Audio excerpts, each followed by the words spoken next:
Picture this, a caravan of camels lumbering across the blistering desert, dust swirling around their hooves, their shadows stretching over the arid sands of the desert. It sounds like a scene from North Africa or the Middle East, but this was the rugged terrain of Texas, Arizona, and the American Southwest. Today, we're delving into the unbelievable story of the U.S. Camel Corps Experiment and one remarkable camel named Old Douglas. How did camels end up here, and what fate awaited them in America? Let's step back to a time when the unlikeliest of creatures marched alongside American soldiers, leaving a legacy that would become part of frontier legend. It's the 1850s. America is rapidly expanding westward, and with this expansion comes immense challenges. The Southwest, dry, hot, and unforgiving, posed significant obstacles for transporting goods and military supplies. In these harsh conditions, horses and mules struggled. Constantly in need of water, they faltered in the arid terrain. Enter Jefferson Davis, the U.S. Secretary of War, and a man of innovative ideas. He'd heard stories of camels used by armies in ancient times. Their endurance in desert climates legendary. Why not bring camels to the American Southwest? Convincing Congress to allocate $30,000 for this unusual endeavor, Davis set the wheels in motion for one of the most unique military experiments in U.S. history, the Camel Corps. In 1855, Davis entrusted Major Henry C. Wayne and naval officer David Dixon Porter to head to the Middle East to procure these new soldiers of the desert. They traveled to Egypt, Turkey, and Tunisia, and after negotiating with local traders, they secured 33 camels of various breeds. From towering dromedaries to the resilient Bactrians, these camels had trekked across the sands of the world, and now they were bound for America. The journey across the Atlantic was a grueling one. These camels, accustomed to the dry air of the desert, found themselves on the stormy, wet seas for weeks. But finally, in 1856 and 1857, they arrived in Texas, setting foot at Camp Verde near San Antonio. Locals and soldiers alike were curious, skeptical, and quite frankly, amused. Camels in Texas? It was a sight like no other. But the real test lay ahead. Could these camels adapt to the American desert? Could they prove themselves worthy as new assets in the military? To assess the camel's strength, the military organized expeditions across the Southwest. One such mission, led by Lieutenant Edward Beale, set off to map a wagon road to the Pacific. Beale and his men were astounded. The camels carried twice the load of mules, needed minimal water, and could cover up to 30 miles a day.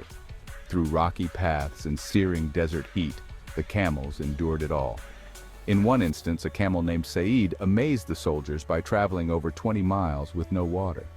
Unlike horses, which would have suffered terribly, Said plodded along, seemingly unfazed. For Beale, this was clear proof that camels had the potential to transform travel and transport in the unforgiving American West. Despite their resilience, the camels weren't exactly popular among soldiers. The animals smelled, an overpowering, distinct scent that seemed to linger in the air long after the camels had moved on.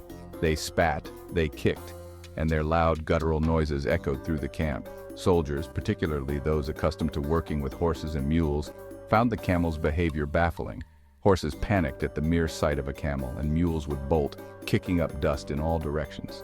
But beyond just the logistical disruptions, the camel's foreign nature made them difficult for the soldiers to bond with. They seemed out of place. Then came the Civil War. Jefferson Davis, the mastermind behind the Camel Corps, left to become president of the Confederacy. The experiment, without its leading advocate, quickly lost momentum. With military priorities shifting, the camels became an afterthought. As the war raged on, many of these camels were either sold to private owners or left to wander the deserts of the Southwest.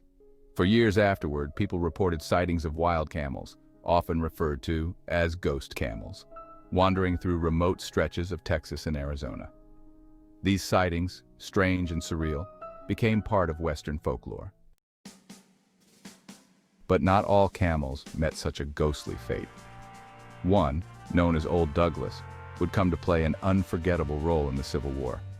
Likely one of the original camels brought over by Major Wayne, Old Douglas was acquired by the 43rd Mississippi Infantry Regiment, a Confederate unit. With his imposing figure and calm disposition, Douglas quickly became a fixture in the regiment. He wasn't just a mascot. Douglas served alongside the men, carrying supplies, ammunition, and sometimes even acting as a lookout on hilltops. Standing tall, his eyes scanning the horizon, he provided both comfort and inspiration to the soldiers. Douglas symbolized resilience, a steadfast companion amidst the chaos of war. In 1863, Douglas and the 43rd Mississippi found themselves at the Siege of Vicksburg, one of the most grueling battles of the Civil War.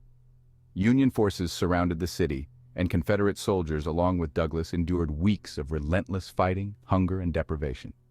Then, tragedy struck. A Union sniper, perhaps intrigued by the sight of the towering camel amidst Confederate soldiers, took aim. With a single shot, Douglas fell. For the men of the 43rd Mississippi, it was more than the loss of an animal. Douglas had become part of their brotherhood. Enraged, they vowed revenge, seeing him as a fallen comrade. Today, Old Douglas stands as one of the few animals commemorated from the Civil War. In Vicksburg, a stone marker honors his memory, a testament to his unusual yet meaningful role in history. Douglas's story highlights the bonds forged between soldiers and animals, even in the most trying of circumstances. Douglas was more than just a camel. He was a symbol of loyalty, resilience, and the ability to adapt in the face of adversity. For those Confederate soldiers, he wasn't just an animal, he was a brother in arms. The Camel Corps and the legacy of Old Douglas are reminders of America's ingenuity and ambition. They represent a time when the nation was willing to try the unlikeliest of solutions to push its boundaries. Though the experiment failed to transform transportation in the Southwest, it left behind unforgettable stories. From the ghost camels that roamed the deserts for years to the stone in Vicksburg commemorating Old Douglas, these camels have secured their place in the folklore of the American frontier. Their story is a testament to the unexpected and sometimes the bizarre paths history can take. Thanks for watching. If you enjoyed this journey into one of history's stranger chapters, make sure to hit that like button, subscribe to History Crossroads, and share this story with others who love exploring the unexpected twists of the past. Stay tuned, because there are many more tales waiting to be uncovered. Until next time, keep exploring.